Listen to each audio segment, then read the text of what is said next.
Bonjour à toutes et tous et bienvenue dans le pion sur la table. Aujourd'hui, on va parler d'un grand classique du jeu de société, un jeu dans un labyrinthe en mouvement, vous l'avez tous compris, on va parler de Labyrinthe. Labyrinthe occupe une place toute particulière pour moi et je pense pour également nombre de joueurs qui vont regarder cette vidéo. Vous le savez, Labyrinthe se classait premier de mon top 50 enfance, voilà les jeux les plus pratiqués pendant mon enfance. Je pense que vous y avez énormément joué vous aussi de votre côté. Alors du coup, pourquoi faire une vidéo sur Labyrinthe ?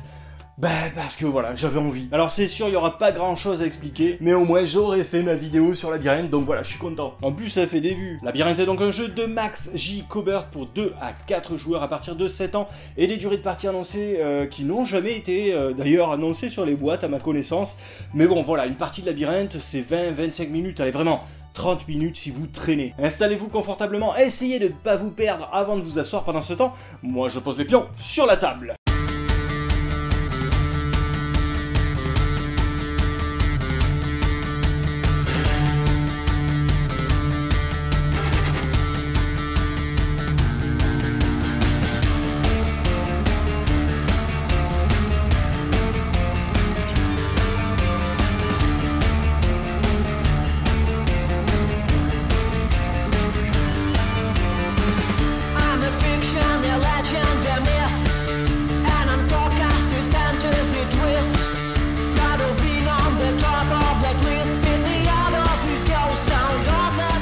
Alors voilà, Labyrinthe est installé, il est très vite installé, hein, vraiment, voilà. Alors on construit ce labyrinthe vraiment au hasard à chaque partie, ce qui fait qu'on n'a jamais, devant nous le même plateau de jeu. Alors les dessins étaient plutôt sympas à l'époque, bien que dotés d'un charme suranné aujourd'hui. Là ils ont un petit peu évolué, hein, parce que ma boîte à moi, c'est le Labyrinthe Collector qui célèbre les 20 ans du jeu. Donc les illustrations ont un peu évolué, alors pas forcément sur tous les designs, me semble-t-il. Il me semble que les clés, voilà, l'araignée, l'émeraude, sont toujours les mêmes. Il me semble que le home c'est pareil. En fait, les modifications concernent surtout les personnages, genre le troll, le dragon, etc.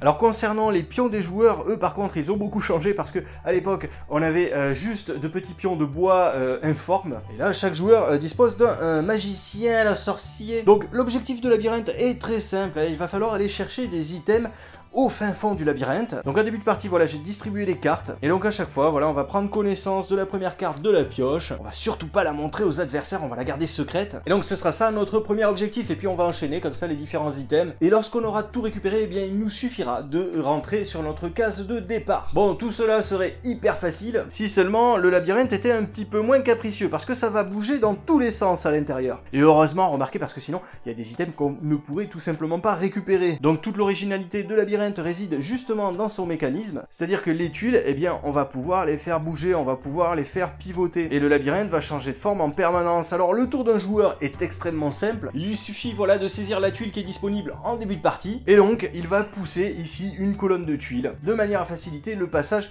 vers l'item qu'il vise, là en l'occurrence la souris ou le rat. Alors normalement les tuiles glissent plutôt pas trop mal, sauf si comme moi, votre plateau est tout tordu. Une fois que j'ai bougé ma colonne de tuiles, il me suffit de déplacer mon personnage et il se déplace d'autant de tuiles que je le veux. Il y a des fois, on est hyper doué et on parvient à atteindre l'item en un seul coup, même s'il est à l'autre bout du plateau, mais là, ce sera pas le cas. Alors ensuite, mes adversaires vont également faire bouger le labyrinthe, bouger leurs pions. La seule chose qu'ils ne peuvent pas faire, c'est bouger à nouveau la colonne que je viens de toucher dans le sens inverse. Alors, on peut pas défaire ce que je viens de faire, en fait. Et ce qu'il faut savoir également, c'est que si un pion se trouve sur une tuile qui sort du labyrinthe, ce pion se téléporte à l'autre bout. Et voilà, là, j'ai expliqué Labyrinthe. Donc c'est un jeu certes extrêmement simple, mais je pense que même si vous n'y avez pas joué, vous pouvez percevoir le degré tactique qu'il y a dans ce jeu. Il est accessible aux enfants, mais honnêtement, vous pouvez y jouer entre adultes sans problème. Je trouve qu'il y a quand même matière à réfléchir autour de ce plateau de jeu. Et pour le coup, son packaging enfantin l'a un peu desservi parce que, à l'adolescence, Labyrinthe était un peu délaissé au profit de jeux packagés un petit peu plus sérieux, genre le Cluedo, qui est pas forcément un meilleur jeu, mais ça, je vous invite à aller consulter ma vidéo sur le Cluedo ou mes vidéos sur l'enfance, voilà, pour en savoir un petit peu plus. Alors à l'époque, il y avait quand même Labyrinthe Master, je crois qu'il existe toujours, qui corsait un petit peu l'affaire en fait en rajoutant des baguettes magiques qui permettaient de rejouer et qui permettaient aussi d'engranger des points si on les avait pas utilisés. Et en plus de ça, dans Labyrinthe Master, on pouvait rusher tous sur les mêmes items